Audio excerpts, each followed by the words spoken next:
नमस्कार सर्वांना। मी काय भाषणाची तयारी वगैरे केली नव्हती, पण नगरकर सरांना मी मागच्या आमच्या कामानिमित्त भेटले होते। सर खूप असे सहकार्याची भावना असते सरांची, आणि समाजातील ज्या गोष्टींना कमी लेखलं जातं किंवा ज्यांचा कुणी विचार करत नाही त्याबद्दल सर खूप असं सहकार्याची भावना ठेवतात।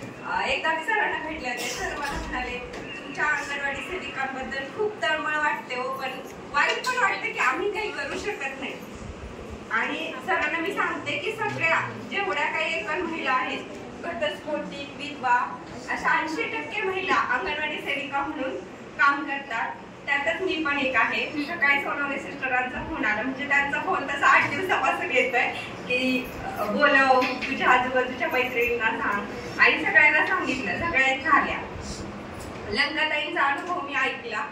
मला वाटतं मी वयाच्या 21व्या वर्षी माझे मिस्टर गेले आणि 16व्या वर्षी माझं लग्न झालं। माझा मुलगा 1.5 वर्षाचा होता, आणि इथं हॉलमध्ये बसलेल्या निम्मा बायकांना माहिती माझा संघर्ष कसा आहे तो मला इथे सांगायचा नाही, कारण आताच माझी मैत्रीण माहिती तू पुढे जाणार आहे, तुला बोलायचं सांगावं लागत नाही, पण रडायला येईल असं काही बोलू नको बाई। तर रडू नका तुम्ही।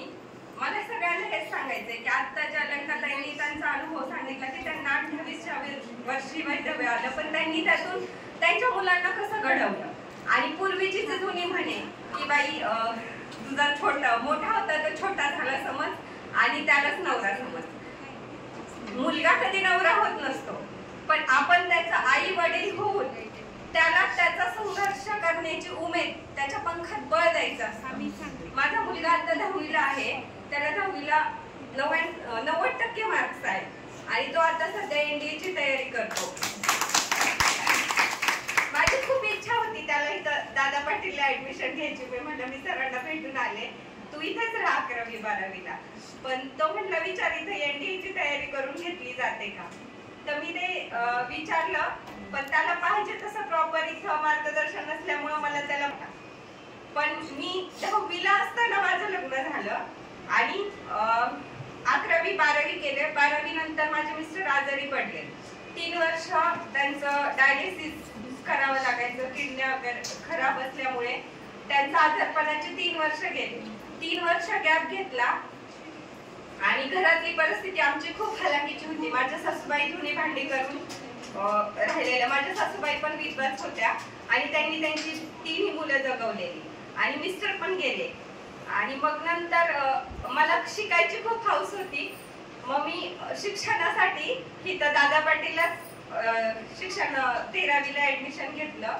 BA माझं दादा पाटील मधूनच झालंय, पण मला नुसतं शिक्षण घेऊन उपयोग नव्हता, कारण घरची परिस्थिती हलाखीची होती। त्यावेळेस अंगणवाडी सेविकेचा जॉब मिळाला, तोच मी घेतला, कारण कितीही आपल्याकडे चांगले विचार असले तरी आपलं पहिलं चरितार्थ भागवणं, आपल्या मुलांना रोजची भाकरी आणणं हे आपलं प्रथम कर्तव्य, आणि तेच मी ऍक्सेप्ट केलं आणि माझ्या मुलाला वाढवलं। मलाही खूप असं साध्या भाषेत बोलते, भाषणाची सवय नाहीये। लंकाताई आता तेच म्हणाल्या की भाषण करण्याची एक वेगळी भाषा नसते। नागराज मंजुळे सांगतात की भाषण करण्याची एक वेगळी भाषा नसते, तुम्ही जे बोलताय ते समोरच्याला समजलं की ते तुमचं भाषण झालं।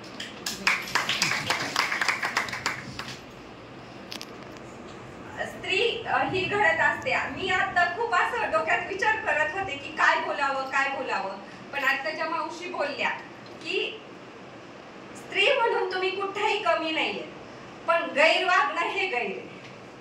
आणि जर तुम्हाला कोणी नावे ठेवत असेल तर ठेवू द्या, बिनधास्त ठेवू द्या, कारण आपण कमी वयामध्ये संघर्ष करतो, आणि समाजाला हे कधीच खपत नाही की एकटी बाई पुढे जाते, कोणालाही न जुमानता म्हणजे संघर्ष करण्याची उमेद आलेली असते। ती कोणालाही कुठल्या गोष्टी विचारत नाही, ती स्वतःच त्या संकटाला तोंड देत असते, आणि ज्यावेळेस आपण कुणालाही विचारत नाही त्यावेळेस आपल्याला बदनाम केलं जातं, आणि आपल्याला बदनाम करणारे, छळ करणारे सगळे आपल्या घरातलेच असतात।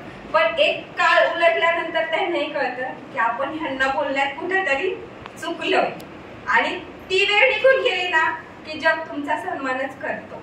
आणि हे जे कार्यक्रम आज ठेवला, मी खरंच आभार मानते की यांनी हा शब्द कुठून शोधून काढला, पूर्णांगिनी.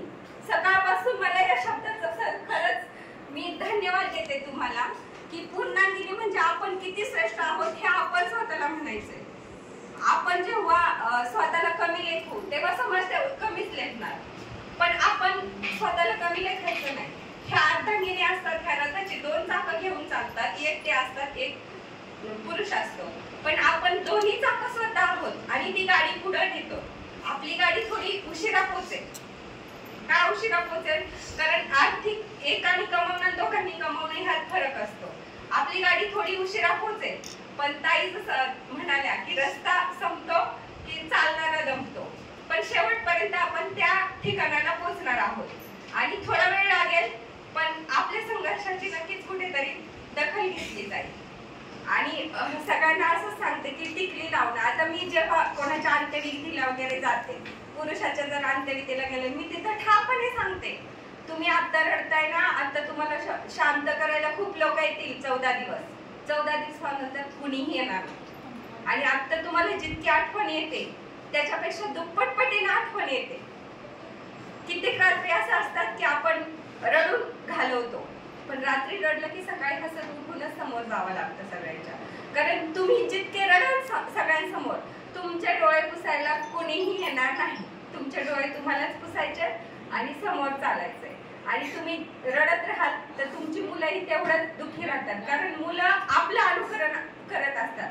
आपण जेवढं संकटाला तोंड देऊन आनंदाने ते हे करू, तर मुलंही तेच शिकतात आणि तसंच हे करत असतात. मला इथं बोलण्याची संधी दिली त्याबद्दल धन्यवाद. आणि आज जो शब्द मिळालाय पूर्णांगिनी, तर मी सकाळपासून विचार करते हा पूर्णांगिनी शब्द कसा शोधला असेल असा विचार करत होते. 5-10 मिनिटात मला ते क्लिक झालं.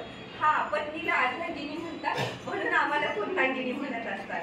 पण हा शब्द मला खूप मनापासून आवडला आणि स्वतःला आता विधवा म्हणण्यापेक्षा पूर्णांगिनी म्हणून घेणं हे खूप